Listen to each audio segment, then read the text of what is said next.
Marketing is great and it's wonderful, but you have to have really tough skin because, most of what you put out there, if you're going to take that so personal, you're going to have a real short career. I always say, people always think marketers have the biggest ego because we think we're always right. I've heard that from a lot of people, right? Oh, they walk around, they think they're always right. I'm like, do we? Yeah. I feel like we've been beat up. Like us in PR people, we get beat up more than anybody. What's going on, everybody? Welcome to the What's the Point podcast, episode 11. We're sitting here on the 4th of June? Is today the 4th? 4th of June. 4th of June. Nate Smith, Digital Creative Director of the Point Group, my cohort and partner in crime, Raul Espinoza, over there on production duties. He's not on camera today, but we may hear his voice from time to time. We're super excited today because we have the wonderful, magnanimous, stupendous Eileen Gonzales, Marketing and Communications Director for Allen EDC in the house. Eileen, thanks for joining us today. Thank you for having me, Nate. And finally, after like all these months and then you got sick and we were trying to plan it and you just couldn't make it. I'm so difficult. God. I make so many problems. Stop. I'm so sorry. You're fantastic. We've been working together for a long time. We have. Like 5 years, right? 5-6 years? 5-6 years. Since we did the site, which is still up now. It's beautiful. The site is still up. I remember we're still asking the same questions we were asking at the same time. So I don't know what that means for us. That was a fun project to do though, man. It was such a joy to work with you. I had just a blast doing that. I'm so glad that it's still lending itself to you guys today. It's really I'm glad I can give you something creative to do. Economic development isn't always creative. So but you know what though? You make it fun. Oh, good. Not that economic development isn't fun, but Eileen makes it extra fun. Yeah. It's amazing, right? Just specify that right now. Just no offense to anybody else. I don't know. Actually, I've had to do research, for Allen and going through other EDCs. I'm kind of like, Allen's doing something very different. So well, there you go. That's what I was here for, to kind of rise me up, make me feel better. Well, and that's a lot of what we're going to get into today is great. Why Allen EDC is so great. Shameless plug. And what makes you guys different and how you approach economic development. I think that's a lot of what we're going to get into today. So absolutely. Are you ready to just dive right in? I'm ready. Let's do it. Nail me with the questions. Stop. Okay. So question number 1. Yes. Eileen, what makes a company choose Allen over another city, and how much of that comes down to marketing? So that's a great question. I think we actually just went through a big project for the city of Allen. I have to give a lot of credit to our community relations director and then also our CVB to kind of go through that. We came up with some brand values for the city of Allen. And so I'll probably shamelessly plug a few of those today. Okay. But really, I think what it comes down to is the city of Allen has its own beat. And every city has its own beat, its own vibe. And so what marketing comes down to is how can we tell that story? And it's really interesting because they can't experience, most people that we're trying to reach, it's mostly people that are trying to come into Allen. They may or may not know about it. Most of the time they don't. And we're trying to create that vibe for them. We're trying to have them have this experience that they haven't had. And for us, one of our big factors is our sense of community. Allen has one high school. We've got this strong kind of, community that wraps together around this entity that we have that is kind of togetherness and community. And that could be a challenge sometimes to kind of put into marketing. But what we do is try to talk about this one community being, together. We're in things together. We help each other. We support each other. And that translates to the business community as well. We try really hard to set this environment and show that in a marketing way that you will be supported. We will help you in all the ways that we can. We'll try to be as efficient and make it as easy for you as possible to do that. And we have a great amenity base that's going to allow you to enjoy everything that you have about the city. Yeah. So that's what we try to put out there, the message we're trying to say. Big city capabilities and support, but with the family kind of hometown vibe. That's absolutely. The thing with Allen. It's so great. It's such an amazing community, especially around y'all's the Allen High School team is a baller football team, man. They're always really good. But that's one thing that's always really set y'all apart is the humanization of y'all aren't a monolith, right? Right. You're going to get a level of support that businesses would expect coming into a new place, but at the same time, it's like, okay, but also, do I want to raise my family here? Right. Are there things that I can do and feel supported within my family structure within the Allen community that would give me sort of the an extra reason to want to bring my business here. Absolutely. Yeah. I mean, we're trying to create a good balance between the things that, a business wants, we're business friendly, and then also the things that a resident would want. If you're living there and also maybe working there, you want a place that you can enjoy, a place that's easy to get to, but has great amenities. And we cannot deny, none of the cities that are here can deny what a great location that we have, right? Being near Dallas, being near the Metroplex, we get to be close to 2 airports.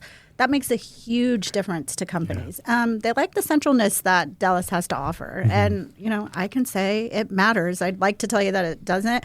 I've traveled to both coasts recently, and it matters, right? You're kind of quick. There's not this long, huge flight. So you could see why that location matters. So there's all these kind of intangible things that come into play when you're talking about the marketing part of it. Yeah, that's one good thing about, speaking of the flight distance. I just went to San Diego recently, and the cool thing is you get to either coast within about 3 hours. 3 and it's hours. not that big long from one side of the country to the other. It's not like New York to LA. If anybody has ever done that, it's a beating. Brutal flight, man. That is a brutal flight, especially when you're tired. Oh my gosh, brutal flight. Absolutely. Love both places. Absolutely.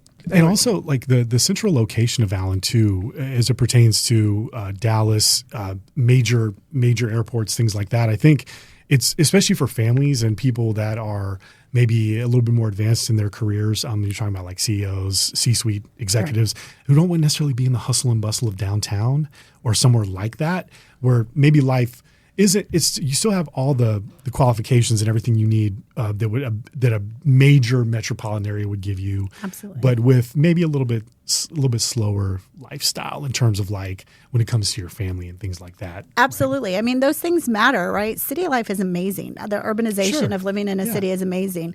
But it does change and can flow with kind of where you're at in your life and everything you're saying. Yes, as you kind of, I'm in that stage of my life. As you get into that, you want things to be a little easier. You want things to be just maybe not as complicated, but you still want cool things, right? It's not like it used to be. I remember when you went to the suburbs and everybody would say, you're dying out there in the suburbs, right? And some I went to, that was definitely the case. But that is, we are not like that. Really, we have great places to go. We've got great restaurants, great food. Yeah. And then you're right. We're very close to Dallas when you want to make that hike or just go hop somewhere. Down 75. Just a hop down 75. But that's something we'll get into a little bit later is all the mixed use developments that Allen has currently and that are also in development. Some really exciting things coming up that we're going to speak to a little bit. So we'll say that for a little bit later. Okay, perfect. Yeah. So what's been a moment? Let's get a little bit more into the marketing, to the straight up marketing side of things when it comes to economic development. So what's been a moment where you thought, okay, this is why marketing matters inside of economic development, right? Like how has there been like that sort of eureka moment where you're like, oh man, this is where it really makes a difference? I feel like I've had 2. And so I'll make one short because it's kind of boring. And I feel like everybody in economic development has had that moment. So mine wouldn't be any different. But then I have a different one that does. But, when I've been here for 8 years and I remember hearing from a lot of site selectors or other people, they're like, where's Allen? I know another city, but I don't know your city. And then a couple of years later, we were doing a lot more national PR, and all of a sudden I heard somebody like, oh, I know Allen. And then they said like 4 or 5 different things that they knew about Allen. And I thought, oh my goodness, it's working. It reached somebody. It's such great validation when you feel like you've done that work and that's happened. But on a more personal note, so I moved to Texas from California, and there was a company that had already made the decision to move to Allen, and they were offering their employees to move here, but they weren't forcing them. They were kind of getting the option. And so because I had lived in California, and marketing also, right? But mostly California, they were like, could you get on this call? It's like a long Zoom call, and it's people that are thinking of moving to Texas, but they're apprehensive about it.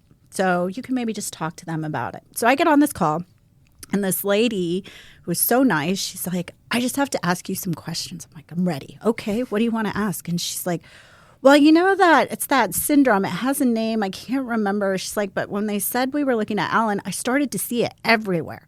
She said it started coming up in digital ads. I started seeing it. She said, and then ironically, it was in one of my posts. And I'm thinking, ooh, we did that sponsored content. That's great, right?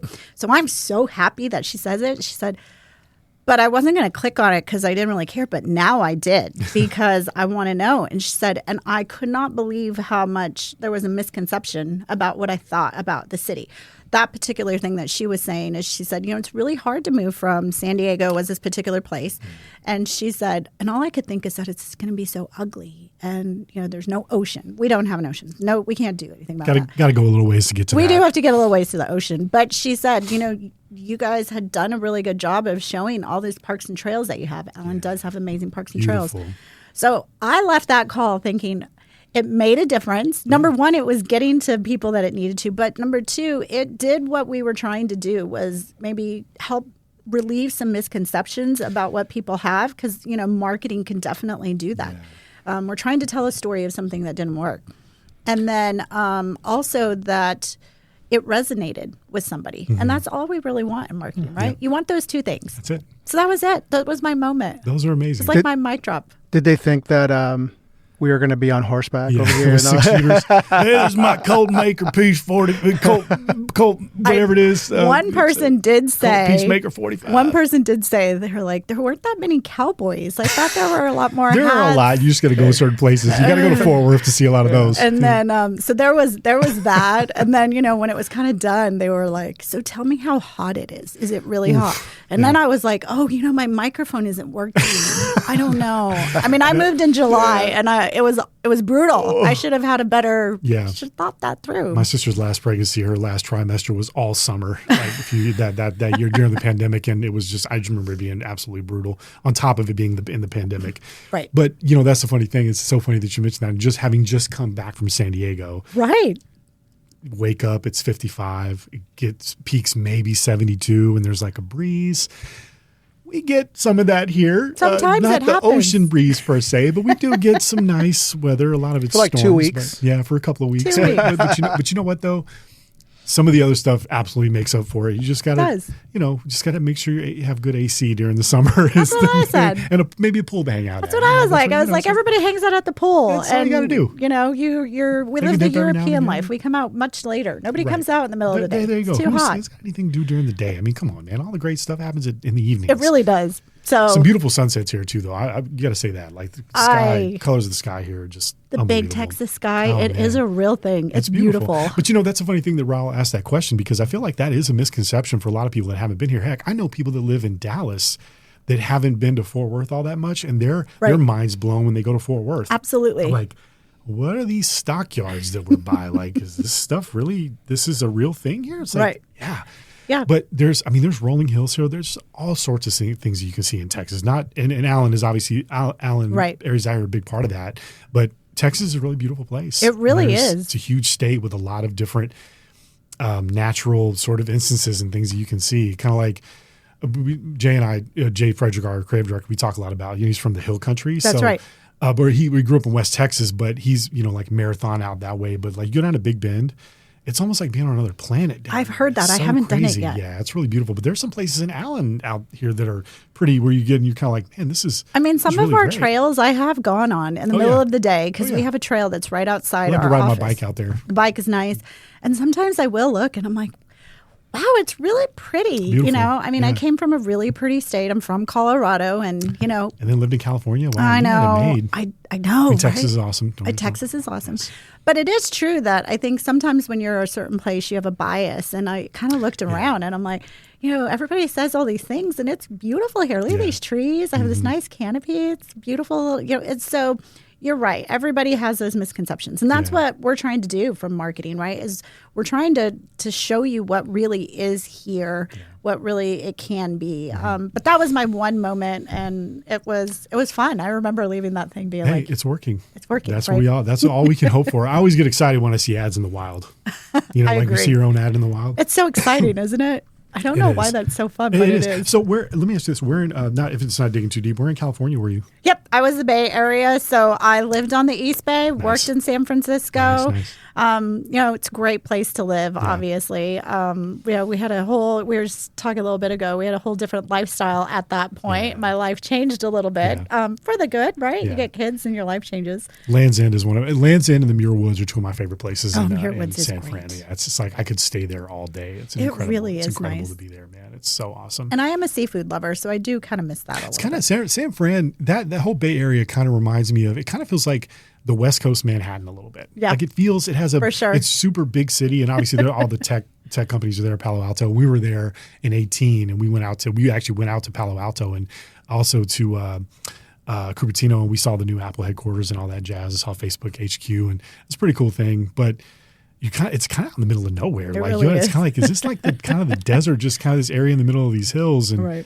like where is everything? Right. It's weird. Yes. That's another good thing about Allen too, is like with all the mixed use developments and everything is sort of in suburbs, all kind of situated.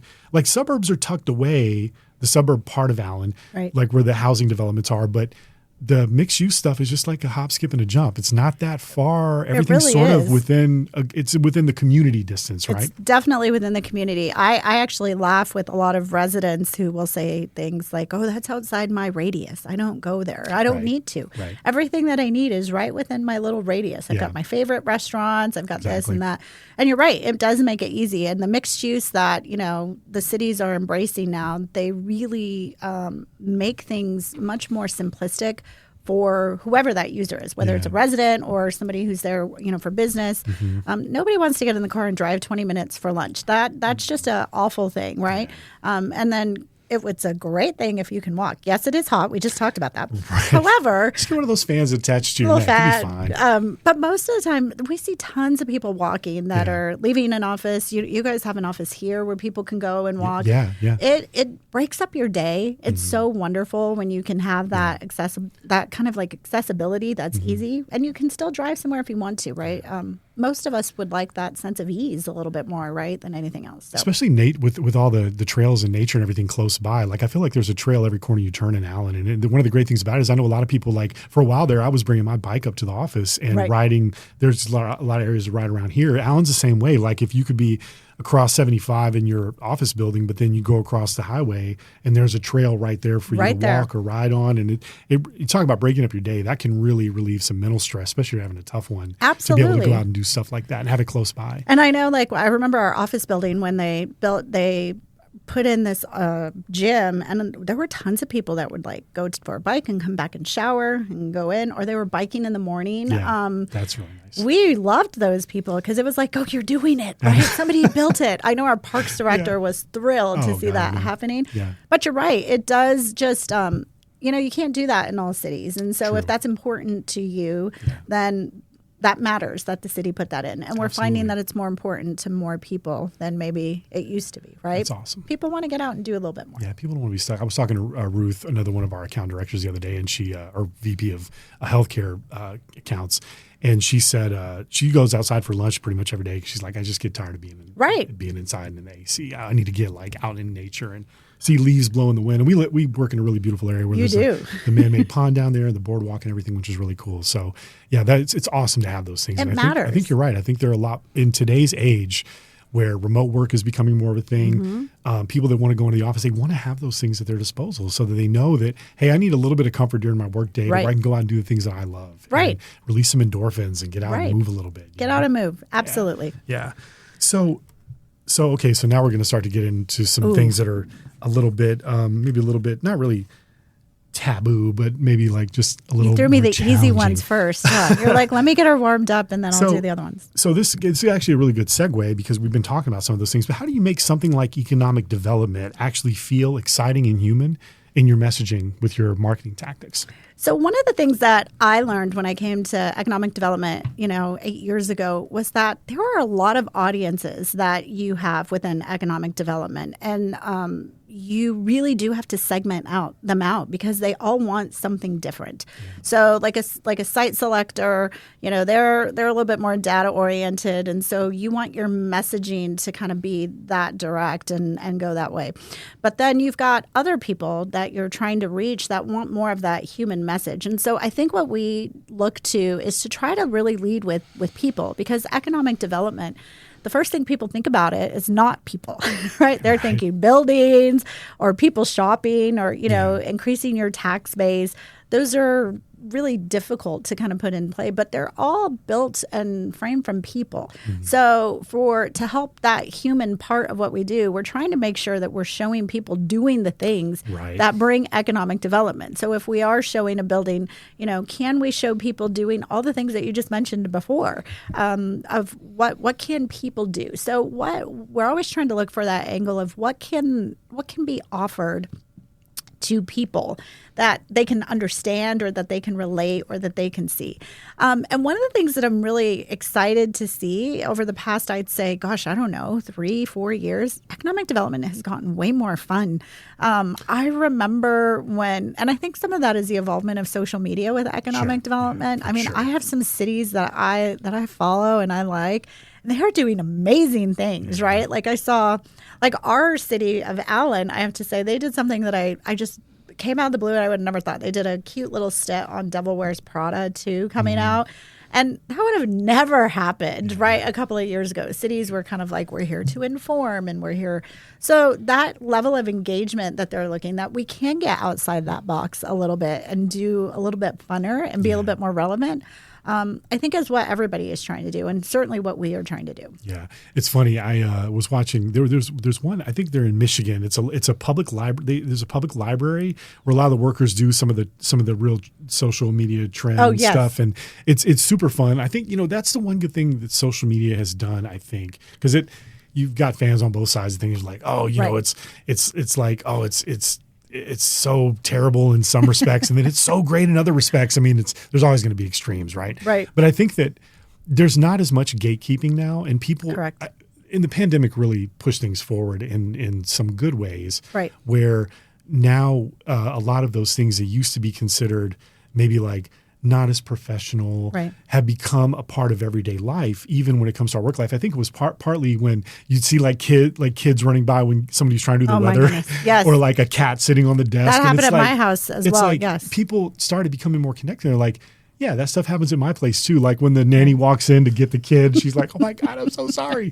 So it's that kind of stuff that's made it passable for everyone to do things that are a little bit more fun and more human. Right. And it's made life, I think, more fun in general, right? Especially when it pertains to our professional lives and our careers. Right. This has allowed us to do a little bit more. And economic development, when I was talking about those different segments, many of us are also marketing to a different audience than we used to. It used to be just really brokers and site selectors, but now, you have people making decisions in a different way. They're making decisions based on where employees are at, where the workforce is at, and people are deciding where they want to go based on where they want to live. So you've got HR directors that are coming in. Well, how you talk to an HR director is very different than how you would talk to a finance person, right? So as you have these different decision makers kind of coming in, now you've kind of opened up your audience a little bit to like, you're kind of like, okay, we can make it a little bit more human, or it does matter to put these things in there because your customer, right, who would be for us, is demanding it. They want to know. They want to know if you have parks and trails. They want to know how many restaurants you have. They just don't want to know how friendly your tax base is or those things. No, they want to know. They want to know what your schools are like. Where do people live? Are there great places for them to live? So by the customer demanding that we show that, we've been able to show it, and then it opens up a funner way to do that, right? And it's a way, especially with people, because what you're talking about is personalization and segmentation. Absolutely. Right? Like if you're a director or manager and you have a team of people and you have different personalities, different ego types, different types of people, but at the end of the day, you're still speaking to human beings. Right. And you still have to be able to capture them emotionally. Even the most data-driven person, you're trying to appeal to who they are as a person, right? That's why it's important to show. We talked about this a lot when we were building the site. It's like, what is it that we really want to show? Because we could show buildings a live long day, but we actually need to put people, we need to make it aspirational for people. We need to show them doing these things, out having a drink with friends, out having dinner with their family, out walking the trails in the parks, doing those kinds of things. So people can see, oh, that's what life actually looks like when I'm there, because I'm not at work 100% of the time. No. Right? I want to like the place that I work, and I know they're going to have that covered. But what else is there? Like, what about my kids? Are they going to be in a good school? What about my wife? Is she going to have things to do outside of her work life, right? Right. Like, that she really enjoys. So those are I think it's so important to be able to do those things and have fun doing it at the same time. Right, Because absolutely. you don't want to go to a place that doesn't look fun. You know No, what I mean? you don't. Nobody wants that. So over the course of your career, I know we talked a little bit about this one, but this is a good question. Okay. What's one thing that cities consistently get wrong trying to attract businesses? Ooh, that's a tough one. I know you have an answer for this. I do have an answer. Let's see. Well, the one thing, it's weird because I feel like it kind of goes back to what we just answered, but it is very true. I have seen it. We have probably been guilty of it ourselves a little bit, is that you're not knowing who your audience is and changing your messaging for that audience. Yeah. So, a lot of times in economic development, Texas is a very, business friendly environment. We want to showcase that. We want to shout that from the rooftops all the time. But what would happen is, you're right, we would spend so much time talking about that, so much time talking about the buildings and the things that matter, because at the end of the day, that kind of is the product, right? We are selling a place for a company to move to and basically have their home be.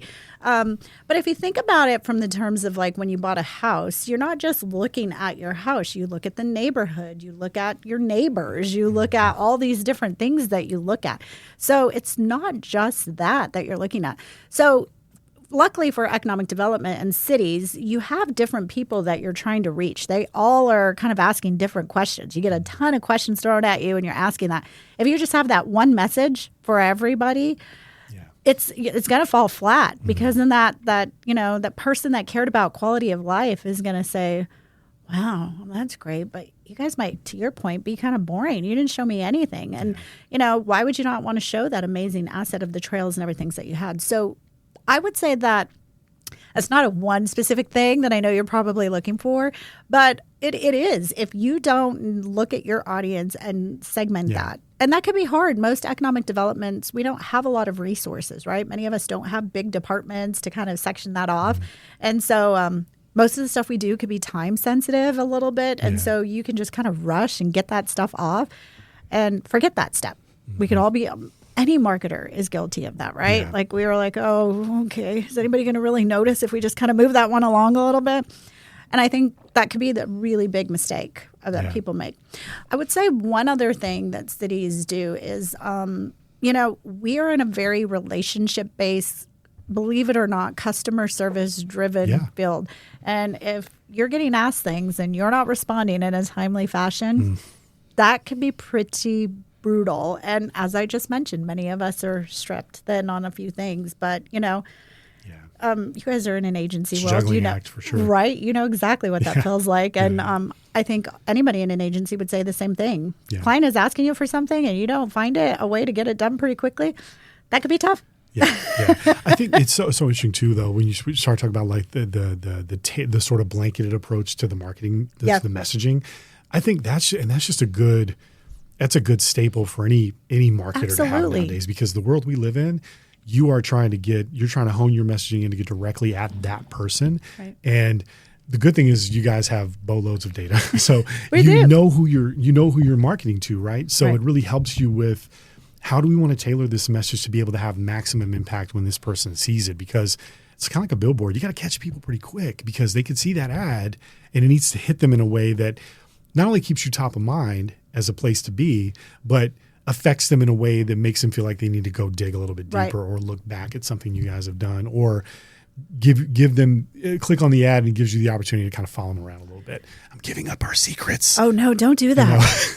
This is supposed to be a friendly place. We can't be telling everybody they need us still, right? But it's so funny that sort of thing permeates pretty much every facet of anything that any of us do in terms of marketing. It does. And I think what's challenging when you have all these different segments is you can't have this like scattered messaging either, though. That's the other thing, right? Is when you segment your audience into so many different ways and types and things of people, then you run the risk of, well, did I say this? And did I say this? And what was our overlying message? And so, sticking to your overall, what were you trying to accomplish, and what was your value? What were you trying to accomplish? Yeah. And did it hit that, right? Yeah. If you were not trying to talk about being business friendly at that time, and that was your whole message, well, then it's wrong. It didn't really resonate the what you wanted it to, right? So you've got to have that strategy. I feel like is so incredibly important when you have different segments in your audience. We bang that drum a lot, and I think one of the other things I've seen. I don't know if you've seen this a lot in your travels, but when something doesn't work the first time, I see people, instead of tweaking the messaging and the creative, pivot their messaging completely. Oh, and yes. it's like there's no quicker way to shoot yourself in the foot than to abandon your strategy right from the get-go. Have that knee-jerk reaction if things don't work the way you anticipate. Absolutely. That's the beautiful thing about digital too, especially you're serving up digital ads. You can pivot if you need to, or say, hey, how can we tweak this messaging a little bit? It could just be maybe a couple of words, or maybe it's phrasing things differently to be able to have the impact that you want, instead of abandoning your roadmap entirely, and to where like you get off course, you don't really know where you're going. You're so you right. start throwing spaghetti at the wall. Yeah, that's when we see a lot. You don't want, you hopefully majority of the people, your strategy was probably good, right? Yeah. Just maybe some of that execution needs a little tweaking here and there. That's a terrible thing. It's a waste of time and money. It Now, is. there have been some instances where maybe your strategy does need to change. Maybe it's a little bit off. Yeah. But there's a But lot you're of, right. There's a long process to change that. You should not just abandon that after a quick little hurdle. And because generally there's a long process to getting that strategy done, to considering all the facets of the business and everything that needs to be done and what you're ultimately trying to achieve. There's a lot of work that goes into that road mapping, right? So just going off, like taking that little side path right off the bat can be detrimental on a lot of It really ways. can. When something's not working, I have like a little group of people, and I like talking to people who are very different than I am. Like sometimes I can't always. I'm a marketer for sure, right? But maybe if I'm not that audience member, it'd be good to ask somebody else what they think. So I take that all the time, and I'm like, this doesn't work for me, but does it work for you? Oh my gosh! So I've got thoughts around this one too. Good. So I think that's it's really great. I'm so glad to be having this conversation with you. I think that sometimes people, especially when you're creating things inside of a vacuum, you can get caught up injecting a little bit much. You can end up injecting a little bit too much of subjectivity into it and your personal preferences, instead of thinking about, okay, is this actually speaking to the person that I'm trying to reach? Not, does it work for me? Right. Does it work for them? Does it work for them? End user, right? End user. Because that's something that happens a lot too. People get that. They're like, this is the way I want it. But it's like, yeah, but is it really achieving the objective though? Does it? Right, Does for it sure. hit that person that we need it to hit? That's something that I think as marketers, we have to brush our ego off and remember who we're building for. I have said that so many times. I am now in what I call there's a line. I have defined this. This is not true. It's what I say. There's this line, and I'm on the other line now. In age, I am now on this side of the line, and so the people on the other side of the line will ask me things now, right? Because I'm on the other side, and I tell them all the time, marketing is great and it's wonderful, but you have to have really tough skin because most of what you put out there. It's so, if you're going to take that so personal, you're going to have a real short career because it can't be that personal, right? If you've got to, it's a client, you got to move on and you got to go. Now, there are sometimes you do have to stick to your guns, but you said the perfect word about ego, right? I always say, people always think marketers have the biggest ego because we think we're always right. I've heard that from a lot of people, right? Oh, they walk around, they think they're always right. I'm like, do we? Yeah. I feel like we've been beat up. Like us in PR people, we get beat up more than anybody. I got one for this too. Oh, I remember seeing a Venn diagram a few years back that said, if you wanted to look at the life of a marketer or a creative, there's two things. There's, you wake up in the morning and you think, I'm the bomb. And you think over here, I have no idea what I'm doing. And somewhere in the middle, the crossover is where all the magic stuff happens, right? Because you have to be able to kind of brush off I'm the bomb a little bit and say, well, I need to have a little bit of humility. I feel like I'm good at what I do. Right. But in order to be a truly collaborative person and say, hey, what do we think about this? Not what do I think about this? Because it'd be easy to do that. And I think that's one of the reasons I never went to like New York to be on Madison Ave, because I know too many people that are like that. And I'm like, I don't ever want to be that way. Right. I don't want to be that person, you know, where I can actually take somebody's feedback and go, yeah, that makes a lot of sense. Not, no, I don't care what you say. This is the way I want to do it. So this is the way we're going to do it. Right. Because you get a lot of that. You do. But I think also one of the things to think about is how do you get into a room and because one of my favorite things to do is like whiteboard. I like to bounce ideas and to talk with different people. I'm like you. Like I like to talk to people with different perspectives. Also, I feel like as marketers, you're going to rob yourself of a great experience as a marketer and a human if you don't listen to and talk to other people about this stuff. It's like, what do you think about this? Right. Sometimes it's about asking the right questions, right? Asking the right questions. And listening to what someone has to say and considering and be like, yeah, that makes a lot of sense. Just being naturally curious, right? Yeah. Like you're just naturally I think curious that's and want to something, know. I think, honestly, I feel like that's kind of a prerequisite It really for should marketers be. is you should be a curious person, right? Like you should really want to know how these things work and why. Absolutely. Like I'm always interested in like the why. I don't want to just know the watch tells time. I'm like, how does the watch tell time? Right. I want to see all the moving parts. That's the fun part, right? That's the fun part. That's why you're on the creative side, the creative director, right? Yeah, I'm That's what makes you amazing. Stop. On the I'm a what curious you did. person. Look at her. She's look what she did. So okay. So last question, and then we can have like some freewheeling time if you want. Okay. But this is like the last like sort of setup one that we have. The last setup. Okay. The last setup. Okay. So what? And this is actually a really good one. I think you'll be excited to answer this. So what's a partnership or collaboration that really moved the needle for you and Alan? Ooh, that is a good one. Okay. That you were really excited about. I was really excited about. Okay, so I know if there's any residents in Allen, because they've residents have been there forever, and a lot of my colleagues have been there forever, they're probably going to think, oh gosh, that she could have answered that way different. But I'm going to preface it and say I'm answering it from the time that I have been there, because I feel like Allen has gone through a lot of change. But I always tell, I talked to Dan, our CEO, and I always tell him, I said, I don't know if it was a blessing or a curse when I first came into the city of Allen, because they were ready to go through some tremendous change. And one of them is this partnership that you're talking about. They had just partnered with a developer who was kind of taking a big chance on Allen and creating our first Class A, big kind of fancy Class A office building. For those that don't know Class A, like your nice office building.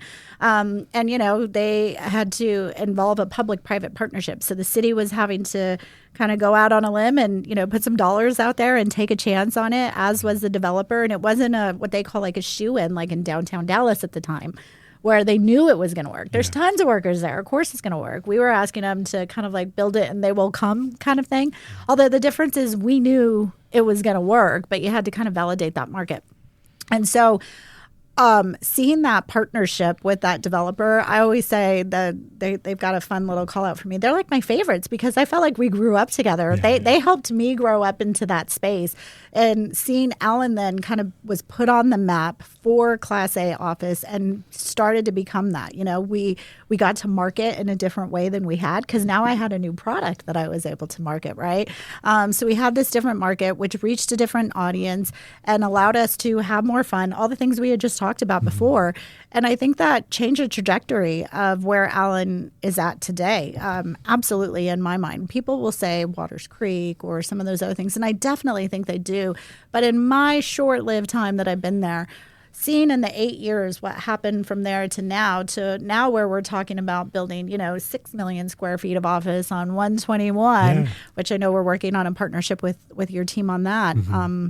I just don't know that many people would have thought that. I mean, our city council did, because they had a great vision of what that was. But, everybody else, did you think that was going to happen? Probably not. And so I think it's my best example of seeing that partnership kind of come to life and do what it was meant to do. I think it changed how our city is. That's amazing. I can't even imagine like how, like sometimes, the old saying, ignorance is bliss, right? Like not really knowing. My dad actually sat on the city council for the city of Arlington for a while. Oh, good. He was in the zoning commission. So you're familiar.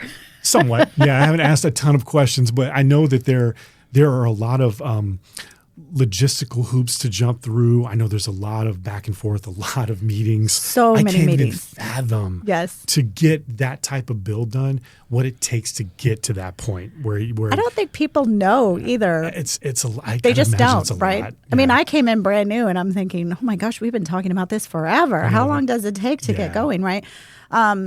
Because you're persuading people to take a chance on you, so much like an entrepreneur is doing, right? They're having to be persuasive and tell you to take a chance. Then you've got this whole research phase that you're doing to make sure that this market can sustain what you're actually saying that it can. data matters, and is the data showing us that it can? So there's all that. And then, just getting something done that hasn't been done yet. Yeah. Absolutely. And do you talk when you guys go? Let's point it back a little bit more towards marketing. Sure. When those conversations happen, and I'm sure you sat in your share in 8 years, obviously. When it comes to let's talk about 121 North for a second. When it comes to the pre-marketing of something like that, where you're starting to inform the public that these things are happening and what's going to happen. Right.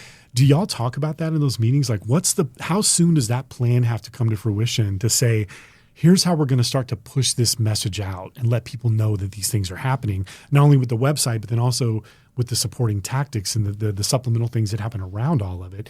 How soon do those conversations start to take place in the process? So, I think every city would answer that differently, because I think some cities can be very strategic and say, this is what we want to do. This is what we're going after. We know it's a long game. It's maybe going to take 5 years to kind of build this up and get going on that. A lot of faith. A lot of faith. And there have been some great, just case studies of cities that have done that.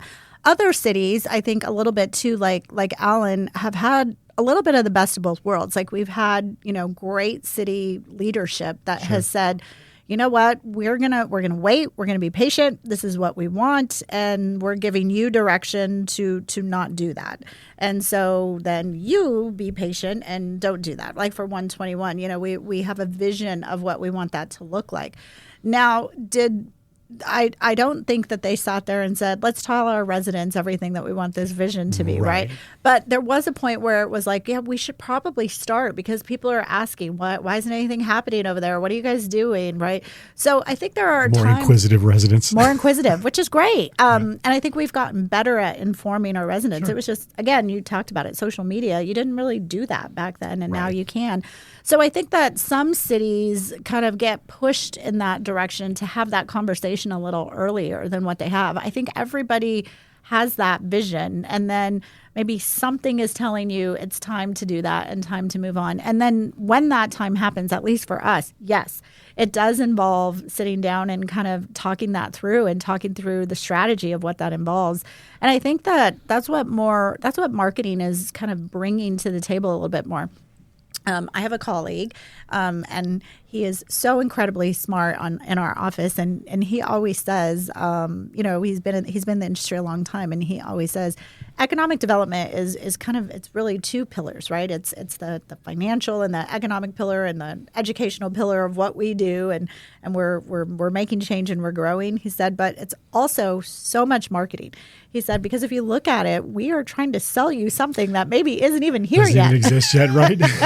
And that's why I use that question. And you're saying that, yeah, because he said that. He's like, we've been doing this for a long time, and every city you go to, no matter where you go, you're either selling something that isn't there yet, and you're trying to make it be, and so you're figuring out how to do that, or you're selling something that is close to being here. He's like, sometimes by the time it's there, you don't need to sell it anymore. Right. Now it's kind of passed on. People and kind of like the product cycle. It's almost like a weird product cycle, and it's gone on to somebody else, and it's there and it's seen and it's happening. And, if you're having to market it, maybe people aren't using it. That's not a good thing. But now we're probably marketing something that isn't there yet again. Yeah, right? That could be years out. That could be right? years and trying out. to get people excited about it. But that's why you have like architectural renderings, things like that. Talk about the groundbreaking and all that. I think kind of back stuff. to the old school people. I'm like, wow, you guys had it hard. Oh, holy smokes. Because we have video and all these things, right? And I'm like, how did you do that? Like one day it was around? there, the next day it wasn't, right? It was like just people would just drive by and go, well, it's almost done, right? Right. I guess that's good. I mean, but man, that's got to be tough. But how much pressure do you feel as a marketer? Because a lot of what, like filling up doing like pre-selling space, pre-selling leases, things like that. It's a lot of pressure to do when something's there.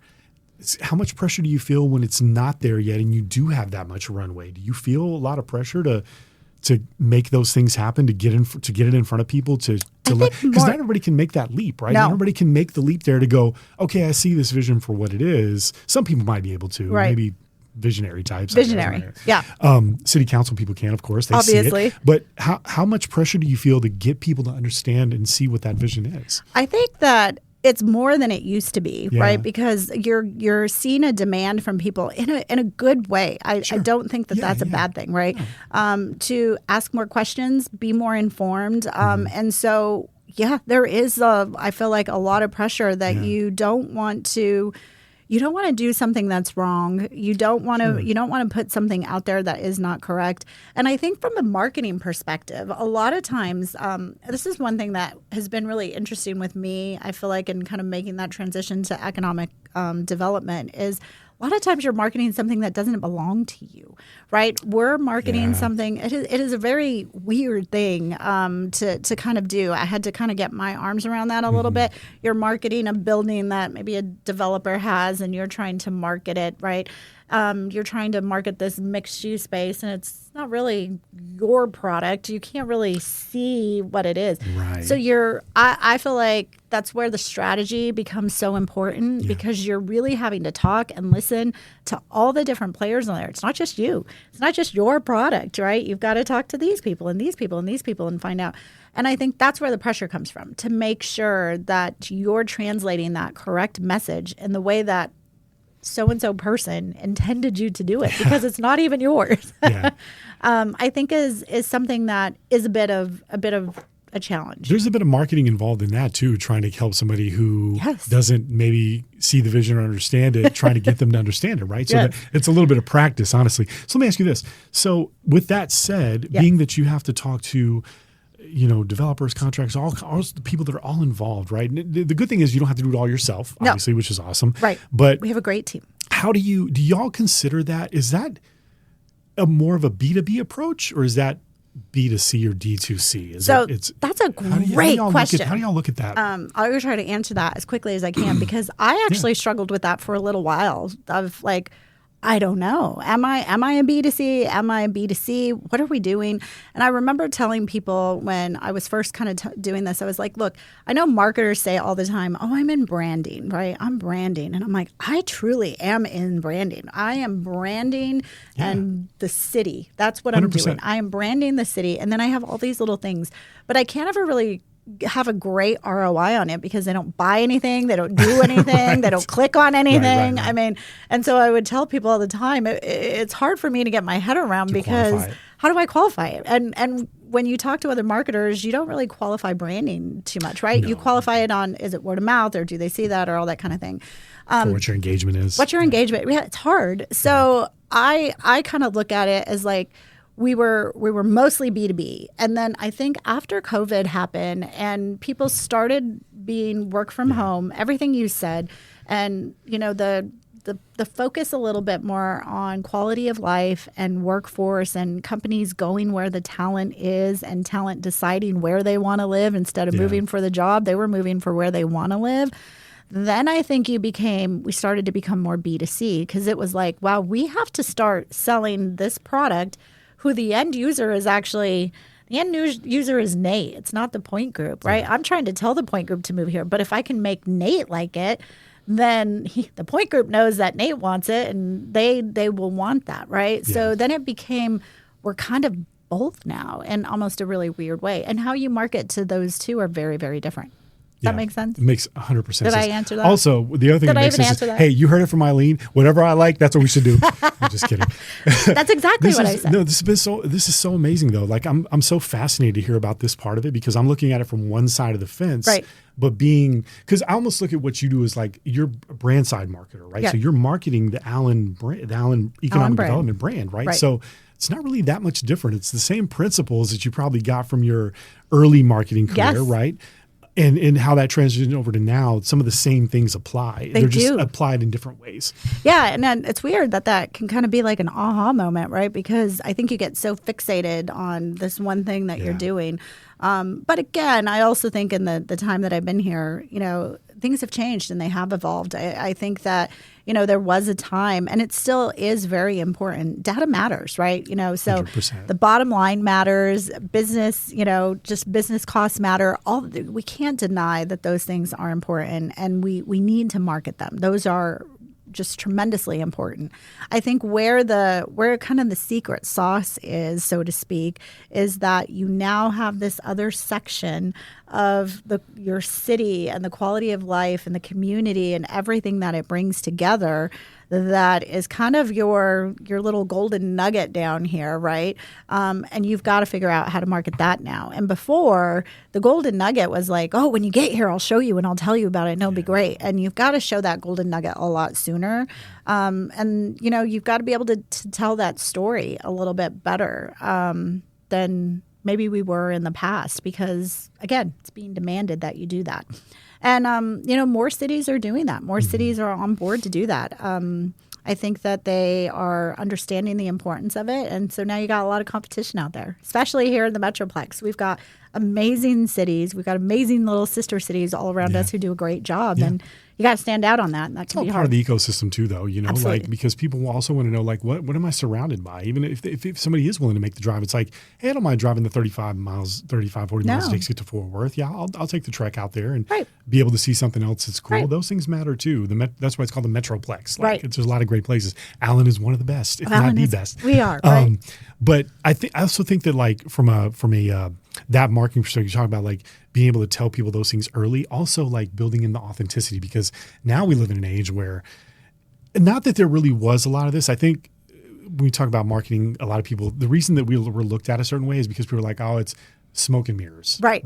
But now people have so much at their disposal. They can just run to chat and say, hey, is all this about this city true? Right. So there's no way around that. You have to tell them what it actually is, because you don't want to undersell or oversell. And they get there and they're like, this isn't what I thought it was going to be, right? Yeah. So, you have one trail. You told us you had several trails. You have one trail. Which is not the case at all. That is not the case. Right.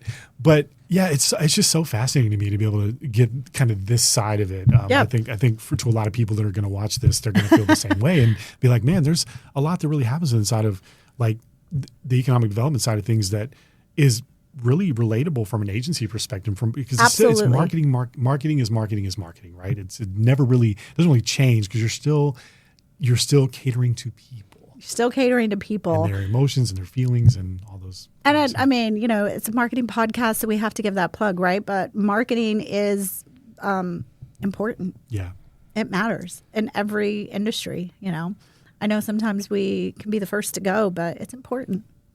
I don't really think there's a better exclamation point than the one you just gave us, Eileen. That was amazing. This has been such a fun conversation. I'm so glad you finally got to make it by and see the studio and all this fun stuff and hang out with us for a little bit. Anybody looking to come, it's amazing. Was there anything else you wanted to talk about, or anything else you felt like you wanted to No, I mean, I think that, we talked about a lot. We did talk about a lot. I don't think anybody wants to hear me talk anymore. They're going to be like, oh gosh. You're a blast. This time flew. It's been like 10 minutes. It's been 10 minutes, right? But no, I think that you guys, obviously I can do a shameless plug, but we've been working with the Point Group for a long time. So there's that. And I think you guys do a great job of helping us tell our story and understanding it. I think one of the things we like working about with your agency is you do ask a lot of questions and kind of get us thinking a little bit, because again, we could be in our little silo and just be like, oh, I remember, I think it was Anne said something one time and she's like, you think that that's not a big deal, but that's a big deal to everybody else. Yeah. Not everybody has that. I'm like, oh, you're right. They don't, So, sometimes having an agency that can ask you those things and see those things is important. You guys have done a great job on that for us. That's sweet of you to say. So there you go. We really enjoyed it. Working with people like you makes it super easy. So, well, there you go. But it's fun. Like, you're super collaborative, and it's always been a great time working with you guys. And we're going to continue to tell the Allen story and do the best we can with it, and hope people understand how great Allen is, and give them plenty of reasons to come here. You're going to give me lots of real things, right? We just talked about it. Everything that Nate gives me is going to be real, because we can't sugarcoat it. We have a choice. We have to be. Well, thanks, Eileen. Thanks for coming in. It was so nice to see you. Thank you so much. Thanks for having me. Talking to you, of course.